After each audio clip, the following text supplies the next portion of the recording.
Without further ado, I'd like to bring out one of the most inventive, thoughtful, generous... Professor, you're not fooling anyone. We all know that you're talking about Jesus. kind, Definitely Jesus. interesting, caring people I've ever known. Preach, brother Dr. Professor. Praise his name. Someone I'm extremely proud to call my friend. Here it comes. Come on, Lawrence, speak of his name. And admire tremendously. All right, you're just teasing us now, and so I'll say it. Jesus Christ. Johnny Depp. What? Johnny Depp. What are you on about? Hey, stop cheering. You're worshipping the capitalist, materialistic world of Hollywood, and not our Lord and Savior. Debunked. I'm sorry. I just wanted to plug my game. If you want to buy it, you can.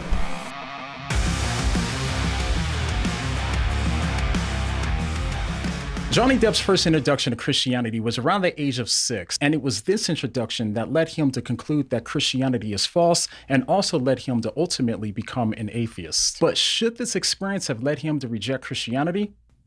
Let's go ahead and start with his story. That we certainly will do, but first, let's build some context. A week back, John McCrae from What Do You Mean published a video titled Why Johnny Depp Rejects Christianity, with the thumbnail suggesting that Depp has new religious views. McCrae has also just dropped a video on Amber Heard with a similar title, but we'll get to Heard another time. Now from just the intro, I've already got a few bones to pick with McCrae, but I'll do so after he gets the bulk on the table. So have at it, legend. Let's do this. Let's go ahead and start with his story. But I had an uncle who was a preacher, my Uncle Denny, and, we'd have to go watch him preach on Sunday, and then it's, maybe I'm 6, 7 years old, and... Ooh, hold up. That looked like a cut to me. Something was definitely jarring. We'd have to go watch him preach on Sunday, and then it's, maybe I'm 6... Yeah, that's definitely suspect. Give me a sec.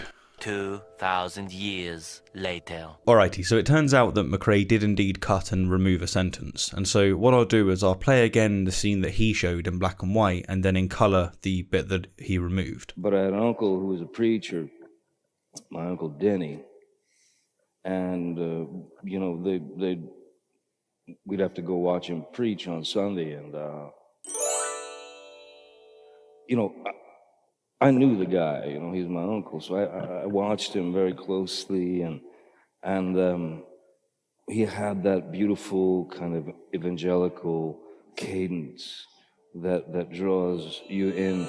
And then it's, maybe I'm 6, 7 years old, and suddenly you see... Okay, so with the addition of that sentence, we know that Depp's uncle had that beautiful evangelical cadence that draws you in. Beautiful kind of evangelical cadence. The cadence that suggests that the preacher has just popped a few wafers and slammed a shot or two of holy water. Whosoever therefore shall be ashamed of me. Oh god, no, not that one. More like this. John the Baptist, he had been preaching that this Messiah was going to come, that the light of the world was about to come. Yeah, that's the cadence. Smiling, smooth, confident, and captivating. So basically Tony Robbins. Time to seize your personal power. Yeah, by getting away from you, you weirdo. Now, why would McCrae want to withhold from his audience Depp noting his uncle's beautiful evangelical cadence? Well, we'll come back to this a little later. For now, let's continue with McCrae's presentation. And then it's, maybe I'm 6, 7 years old, and suddenly you see grown-ups, adults, throwing their hands up into the air, screaming, "I'm saved," running up and grabbing his ankle and kissing his shoe and... Wait. Kissing his shoes? Wait two times, because there's another line McCrae cut, and here it is for context. And then it's, maybe I'm 6, 7 years old, and suddenly you see grown-ups, adults, throwing their hands up into the air, screaming, "I'm saved," running up and grabbing his ankle and kissing his shoe and speaking in tongues and all that stuff. And it was at that, those are killer stomps, by the way. Anyway, sorry, go on. I might kiss that shoe before the end of the night. So let's take a moment to consider what McCrae has cut from Depp's already few words.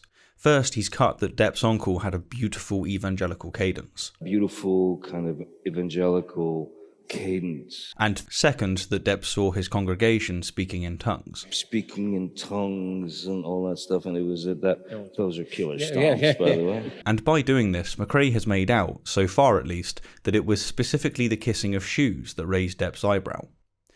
Again, there's much I want to say, but there's still lots to get on the table, so onward. And kissing his shoe and...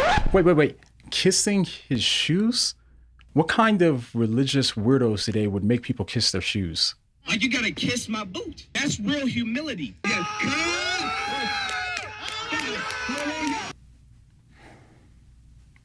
Fortunately, I don't doubt that he's telling the truth. That just doesn't sound very sanitary to me.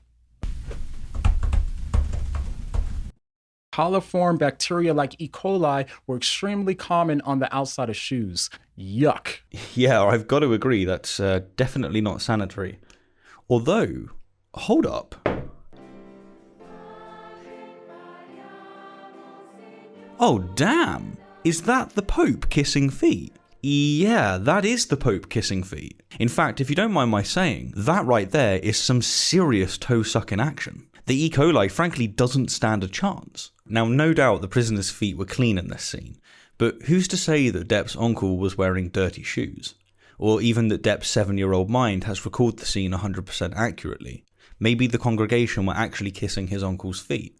I mean, it's worth noting that the kissing of feet has long been associated with Great and Holy Thursday, Maundy Thursday, with different denominations practicing it in different ways. So while McRae might find the kissing of shoes to be weird, the point that Depp was raising, which McRae's audience would have known about if he had only played the other things that Depp referenced, is that Christianity is saturated with really weird practices. So weird, in fact, that McRae himself sees it befitting to mock some of them. Anyways, let's listen to the thing that ultimately led him to reject Christianity. So for me, to see that, you know, and it was intense, you know, and again, like I knew the guy. He carried a lead pipe in his golden Cadillac with a TV in it, to stove people's heads in if he had to. So I could see the two sides of the man. So at that ripe old age of 6 or 7 years old, I realized this is bullshit. So it seems that Johnny came to reject Christianity because his uncle, who was a preacher, was living a double life. Was it, though? I mean, do you seriously believe that Depp rejected Christianity simply because his uncle was living a double life? This is at best conjecture. I mean, first and foremost, note that Depp referenced the evangelical cadence, the speaking in tongues, and other such practices, which again McRae admitted, and only then did Depp mention his uncle's double life. Second, and more importantly, Depp wasn't answering the question, why do you reject Christianity, or why are you not religious?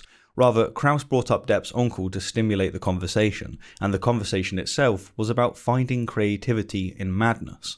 It wasn't about religion, and it certainly wasn't about Depp's reasons for not being a Christian. You had an uncle who was a preacher, right?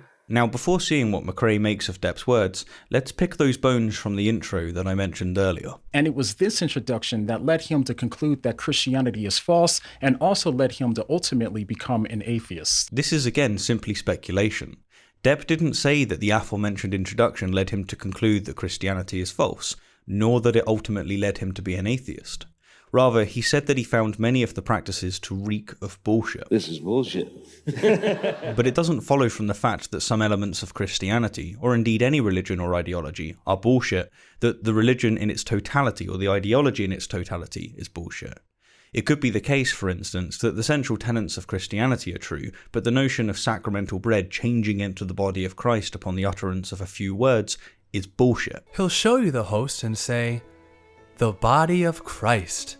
That is called cannibalism, my dear children, and is in fact frowned upon in most societies. So while the various religious practices and flawed religious leaders were red flags for Depp, to assume that he concluded that Christianity is false because of these flags alone is just that, an assumption. And to assume that it was these red flags that led him to become an atheist is again an assumption. I mean, most people who cease being convinced of their former religion don't typically become atheists overnight. If anything, they tend to fall into a state of deism, and then will only get to atheism, if they get to atheism at all, with further considerations. So it seems that Johnny came to reject Christianity because his uncle, who was a preacher, was living a double life. That means that the assumption that Johnny had at a young age was something like, if Christianity were true, my uncle would believe it. And if he believed it, then he would be living the life that he was supposed to be living. But in little Johnny's eyes, his uncle wasn't living the life that he should have been living, and therefore Johnny concluded that Christianity must be false. Yeah, you know, that does actually sound like an awful argument, doesn't it? No wonder McRae's audience is so unimpressed by Depp, right? I mean, goodness, who'd have thought Depp to be so shallow? God, if only atheists were as thoughtful and reflective as Christians, maybe then they wouldn't deserve their eternal damnation. Silly atheists, I remember when I went through that phase. Oh.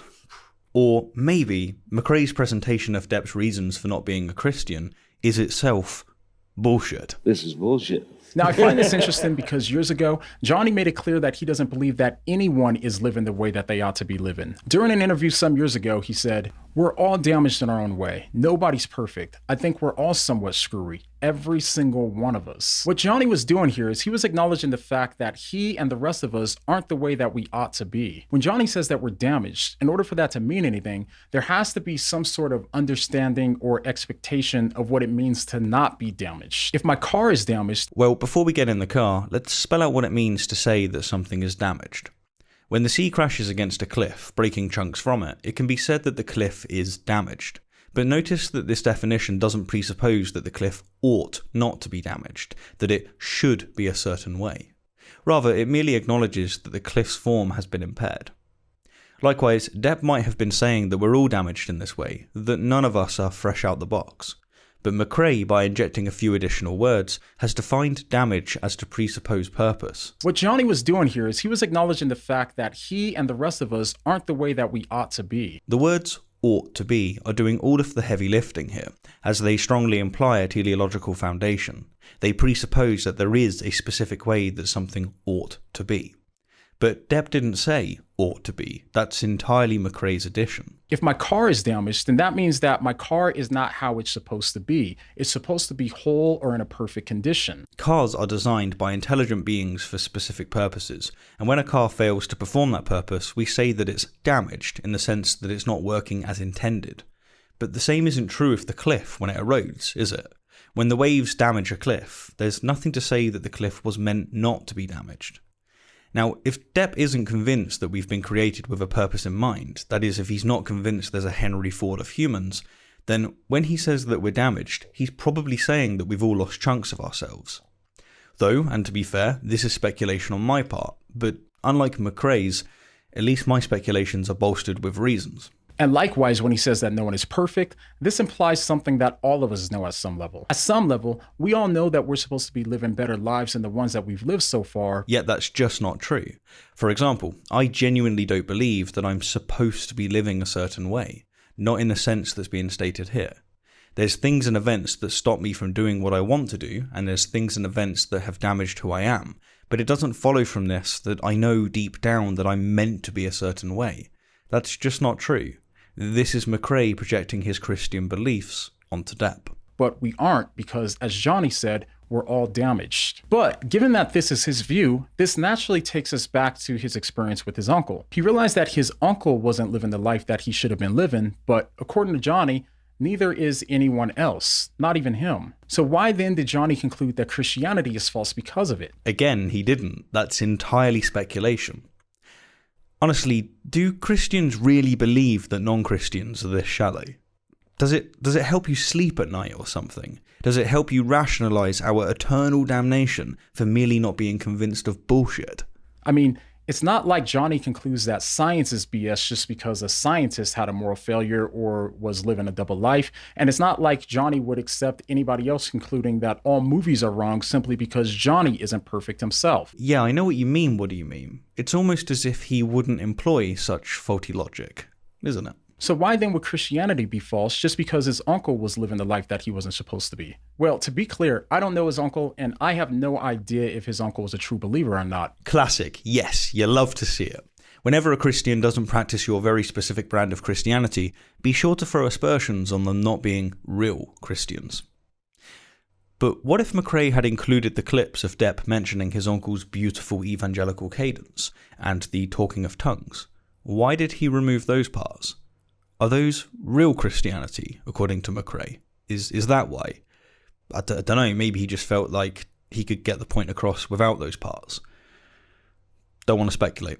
But even if he were, that wouldn't show that Christianity were false. If anything, it would actually show that Christianity were true. Oh, Depp, just tell him. Just tell him. This is bullshit. Now, if you're wondering how I could make such a wild and ridiculous statement, let me explain.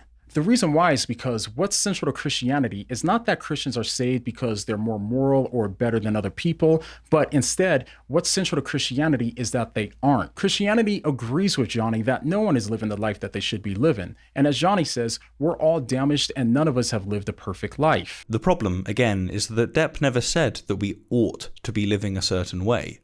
That was all you, McRae. And the fact that we're all damaged in the sense that none of us are clean out the box isn't something amazing that religions like Christianity predicted. No, it's an obvious fact that religions have incorporated into their stories. It's like, guys, look, my religion predicts that we're like food, and as it turns out, we do like food. I'm just saying that's gotta be a point for me. Since we haven't lived perfect lives and we aren't perfect, then in Christianity, we can't live in the presence of a perfect God in heaven. If we have to be perfect in order to get into heaven, then that means that none of us are fit for heaven, especially me. The only person who was able to live a perfect life was Jesus, and that's why his sacrifice was so important.